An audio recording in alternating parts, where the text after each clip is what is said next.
Christina here. I went live on Facebook twice this week to answer all of your home selling questions, and I've put together a highlight reel. So let's take a look. So in the contract, it says that if the appraisal comes in for less than the contract price, you have the right to either reduce your price to what they say it's worth or release that buyer from the contract. You both also have the option to, or the buyer has the option to bring cash to make up the difference, but that's really unlikely, that they would agree to pay more than an appraiser says that it's worth. A lot of blue doors, like baby pastel blue, really beautiful. I don't know if that's a baby blue or sky blue, but I'll post it. Like a salmon pinky color is really popular right now. It looks amazing with a gray or blue house. It sounds crazy, but it is absolutely beautiful. The other one is a wood door. Wood doors are in. So the two biggest things with how a buyer's loan type will affect you as a seller is the different things that an appraiser is going to look at when they are going down their checklist during their visit, and also the amount of closing help that could be requested. There are a few other things that we'll look at, but those are the two big ones. You don't have to agree to any terms that you don't want to agree on, but when we first price your home, we are including that in the value of your home. So if all of the sold comparables, those homeowners paid closing costs for the buyers and you don't, your home is worth that much less than theirs after the adjustments that we make.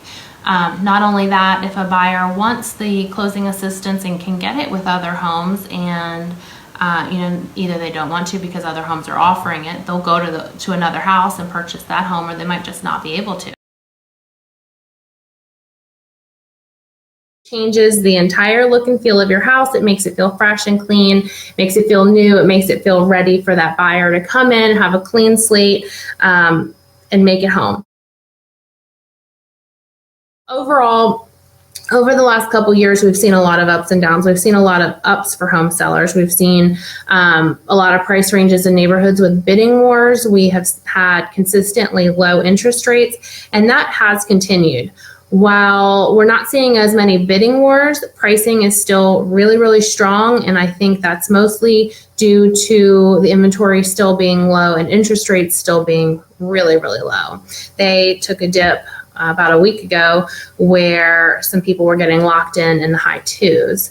That is crazy, not common. Of course, the stars had to align for that to happen, but we're still getting a lot in the threes, which for a while last year we were in the fours. The beginning of this year we were in the fours. So to be in the threes for a lot of people in a lot of situations is great right now. So the market is still very strong. Inventory is still pretty low. Interest rates are ridiculously low and prices are holding steady. We're not seeing a huge upward trend right now, but they're definitely steady. So homes that are priced well and marketed correctly are selling well.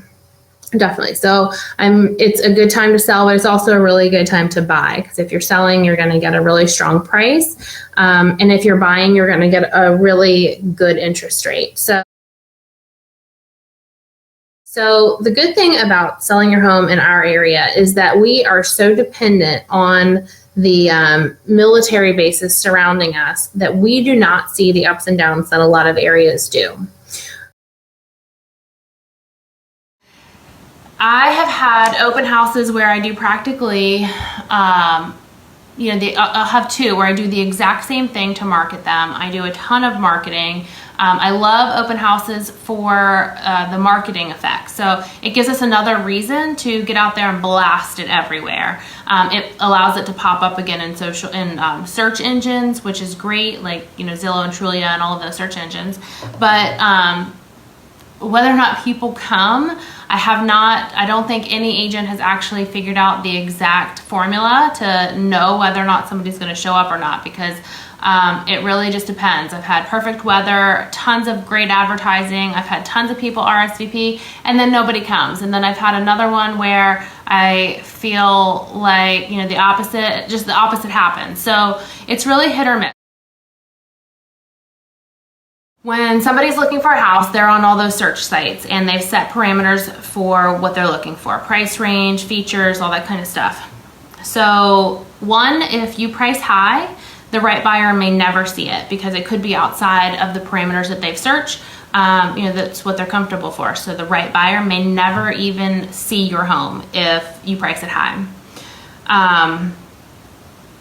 In our current market, it's a very strong market. So homes that are priced well and marketed appropriately, they're getting full price or very, very close to it. So it's really important to price it well. If you do so, you have much better chances of selling quickly and for the amount of money that you want. If you price it high, what generally happens is, if you price it high, buyers feel like you expect more than it's worth. They don't know that you're willing to negotiate. They feel like if you price it high, you must be unrealistic about what it's worth, and they shy away from it. Your home then goes stale, and people start wondering, okay, well, what's wrong with it? This home has been on the market for this amount of time.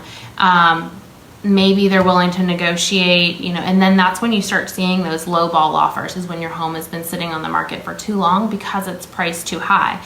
So even if we feel comfortable with the price starting out, but quickly realize that the market is not agreeing with us, it happens, and the market changes very quickly. So the price may have been perfect the day that we went on the market, and a week later it could be wrong. So the biggest thing is to pay close attention to the market, and even if you feel confident about the price the day that we go on the market, if we realize that it's wrong, we need to be prepared to adjust quickly so that we don't lose the market, so that we don't fall behind the market and let it get away from us. And, just to sum that up, homeowners that price high, even if it's not that much, if you price it high, you generally net less money in the end just because you played that game and you lost out on really good potential. And the answer is no. Sometimes that estimate is right on. The automated value can be right on. But more often than not, it's not. And the reason for that is those sites are really good for getting an estimate, kind of like to see if you're in the right ballpark, but they pull information from so many different sources. It can be tax records or other sold homes, but it doesn't have the ability to make adjustments. So a home is worth it's like any product. A home is worth what a buyer is willing to pay.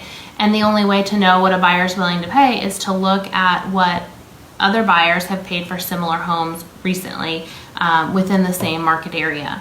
So we generally find the last 3 to 5 similar home sales. We shoot for within 3 months, but sometimes in more rural areas, if there aren't as many similar comps, we might go back a little bit further. And then we adjust for differences. So comparable colors. So Benjamin Moore Revere Pewter. It is a creamy gray. So it's a beautiful color, absolutely beautiful, very, very popular. I recommend both the colors I recommend are different variations of gray. This is one that is great if you have cream colored furniture, anything in the cream, brown, tan family, because it does have some creamy undertones that go really, really well, but it's still a gray. This is also a great one if you have dark colored cabinets or anything that's not white or gray cabinets, white, gray, or blue. So if you have cherry cabinets, dark like maple, espresso, black, any of those shades of cabinets, this is the color that you want to go with because of those creamy undertones. It goes really well with it. It's still a gray, very, very, very popular. Okay. If your cabinets are white, gray, or blue, you want to go with Benjamin Moore Gray Owl. It's a light gray with bluer undertones. Beautiful, beautiful. It goes perfectly with white cabinets, gray cabinets, blue cabinets, anything that's not the dark chocolatey, maple, or cherry colored cabinets. That is what you want to go with because it has more of the blue undertones instead of the cream undertones.